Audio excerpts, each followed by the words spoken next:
شروع کرتا ہوں اللہ کے ببرکت نام سے جو نہایت رحم کرنے والا ہے۔ لعان اور ملعنہ کے معنی ہیں ایک دوسرے پر لعنت کرنا۔ شرعی اصطلاح میں لعان اس کو کہتے ہیں جب شوہر اپنی بیوی پر زنا کی تہمت لگائے، یا جو بچہ پیدا ہوا ہو اس کے بارے میں یہ کہے کہ یہ میرا نہیں، معلوم نہیں کس کا ہے، اور بیوی اس سے انکار کرے اور کہے کہ تم مجھ پر تہمت لگا رہے ہو، تو وہ پھر قاضی اور شرعی حاکم کے پاس فریاد کرے۔ قاضی شوہر کو بلا کر اس الزام کو ثابت کرنے کے لیے کہے اور شوہر گواہوں کے ذریعے اسے ثابت کرے اور بیوی پر زنا کی حد جاری کرے، اور اگر شوہر 4 گواہوں کے ذریعے الزام ثابت نہ کر سکے تو پھر قاضی پہلے شوہر کو اس طرح کہلائے کہ میں خدا کو گواہ کر کے کہتا ہوں کہ میں نے جو زنا کی نسبت اس کی طرح کی ہے اس میں میں سچا ہوں۔ عورت کی طرف اشارہ کر کے 4 دفعہ شوہر اس طرح کہے،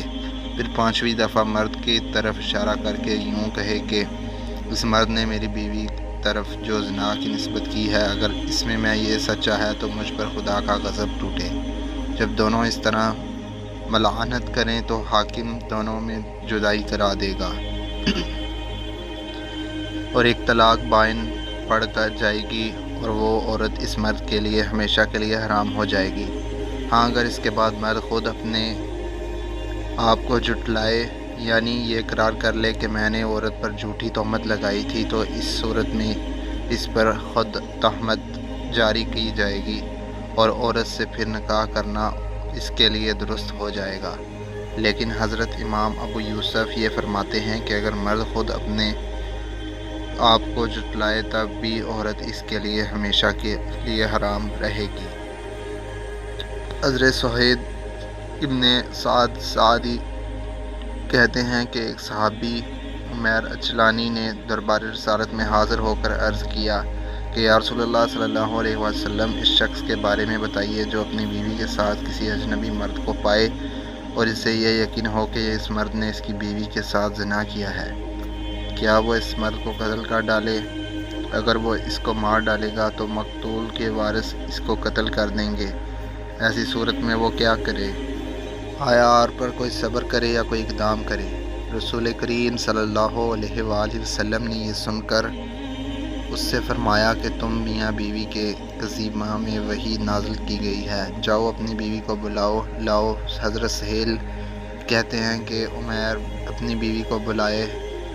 اور میاں بیوی نے مسجد نبوی میں لعان کیا، اور میں بھی اس وقت دوسرے لوگوں کے ساتھ حضرت محمد صلی اللہ علیہ وآلہ وسلم کے پاس ہی موجود تھا۔ چنانچہ جب دونوں میاں بیوی لعان سے فارغ ہوئے تو عمیر یعنی میاں نے کہا کہ اگر میں اس عورت کو اپنے پاس رکھوں تو گویا میں نے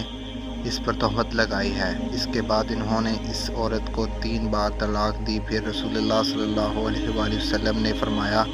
اگر یہ عورت حمل سے ایسا بچہ جنے جس کا رنگ سیاہ، آنکھیں بھی بہت کالی ہوں، کولے بڑے بڑے اور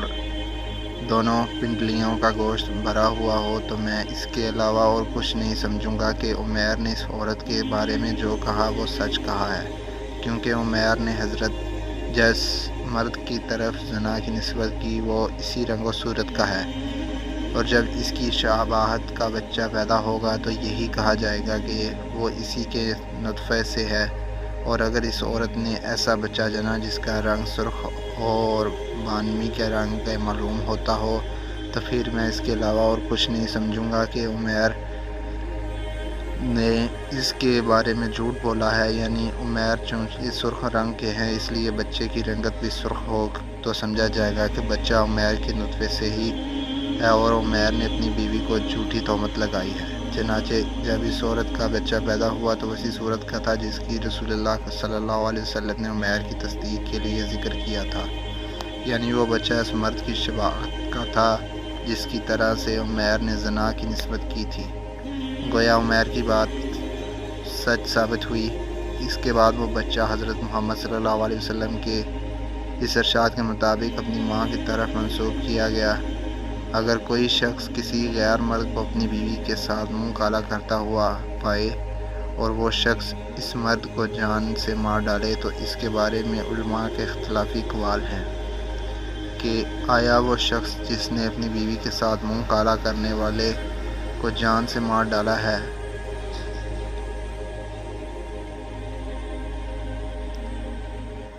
اسلامی قانون کے مطابق قصاص یعنی سزائے موت کا مستوجب ہے یا نہیں؟ چنانچہ جمہور علماء کا قول یہی ہے کہ اس کو سزائے موت دی جائے، ہاں اگر وہ شخص اس بات کے ثبوت میں کہ مقتول نے اس کی بیوی کے ساتھ منہ کالا کیا تھا 4 گواہ پیش کر دے یا خود مقتول کے ورثاء اس بات کے اقرار کر لیں تو اس صورت میں اس کی سزائے موت نہیں دی جائے گی۔ تاہم یہ ملحوظ رہے گا کہ اگر 4 پیش نہ آئے کرنے یا مقتول کے ورثاء کو اقرار نہ کرنے کی صورت میں اسے سزائے موت دے دی جائے گی۔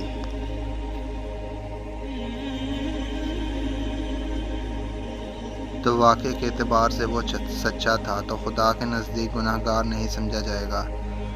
حضرت ابو ہریرہ رضی اللہ تعالیٰ عنہ سے مروی ہے کہ نبی کریم صلی اللہ علیہ وآلہ وسلم نے ارشاد فرمایا، جب تک میں کیا تم سب کو کسی نہ کسی معاملے میں آزاد جوڑے رکھوں، اس وقت تک بھی مجھے جوڑے رکھنا، کیونکہ ہم سے پہلے جاہل قومیں اسی وجہ سے تباہ و برباد ہو گئی ہیں کہ انہوں نے اپنے پیغمبروں کو وہ سوال کیے تھے کہ جن سوالات کرنے کا کوئی مقصد ہی نہ ہوتا تھا۔ ان کے ساتھ ساتھ وہ لوگ اپنے پیغمبروں کی باتیں ماننے سے بھی انکاری ہو گئے تھے۔ میں تو آپ کو بس یہی کہوں گا کہ تم بھی ان کی طرح نہ بن جانا۔ میں جس کام کرنے کا تم کو حکم دوں تم اس پر عمل کرنا، اور جن کام سے تم کو کرنے سے منع کروں گا تم ان کاموں سے منع ہو جانا۔ حضرت ابو ہریرہ رضی اللہ تعالیٰ عنہ سے مروی ہے کہ آقا دو جہاں صلی اللہ علیہ وآلہ وسلم کا فرمان ہے کہ جس نے مجھ سے پیار کیا اس نے اللہ تعالیٰ سے پیار کیا،